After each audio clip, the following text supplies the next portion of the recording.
So last week I was invited to join a group of geologists for a boat trip up Lake Rufus Woods on the Columbia River above Chief Joseph Dam.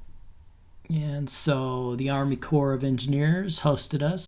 They're one of their awesome little patrol boats and showed us the whole reservoir from Chief Joseph Dam up to Grand Coulee.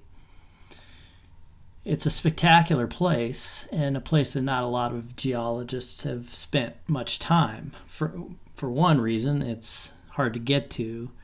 The reservoir doesn't have beaches most of the time, and the water comes right up to vertical bluffs.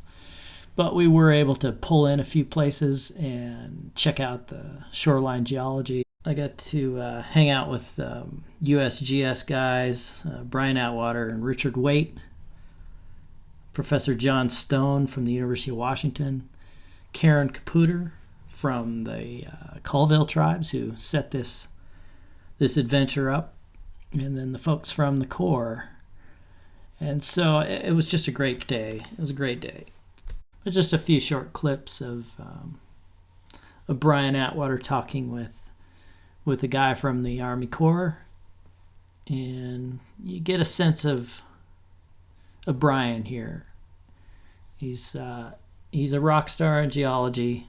He's a great teacher. He's got tremendous observational skills. You know, he's one of the best, and it's neat to be able to spend a little time with him and try to soak up some of that. He's a funny guy, and he's a talented geologist, and he goes out of his way to help everybody around him, it would seem. So thanks, Brian, for a great day. Fun trip. Let's do it again. Pushed up the backside, and then it'll fall off the cliff. And so it'll build, all right, they'll build these in front. Right.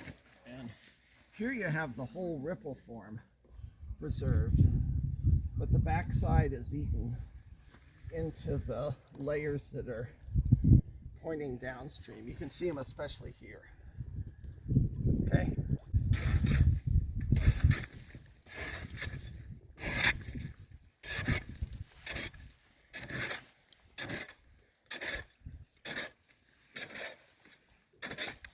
So what's happened in that case is you had this form, right?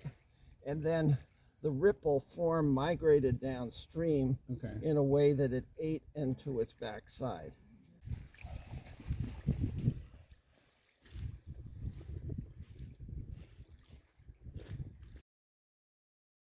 But it preserved these guys on the foreside. Kind of like a So you get a current, but you can tell then that the flow is directed down the valley. And this one has the same kind of deal, and that one up above the next one, over above sky, you can see there's these beautiful ripply forms. They have that same. And this shape. stuff is stuff that's All right. This is the mud that was under pressure. Under pressure from maybe this sand. Okay. It's a little hard to say. Right. Was. But it's really beautifully squirted up. It is.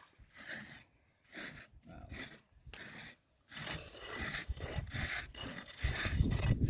And then these small beds too, like this guy.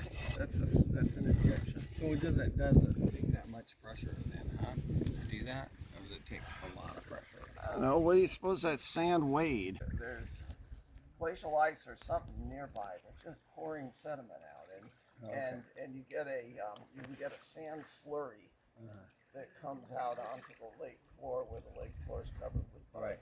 And that'll load the lake floor, and this stuff will squirt up. Oh, this is Right? wild. And it's weak. And then underneath that is sandy stuff that's not so squirted up, right? Because it's stronger. The sand grains touch one another. They give a strength to the material. Yeah. There it is. Well, the best of all, Sky, is the Oregon grape that's admiring the varves up there.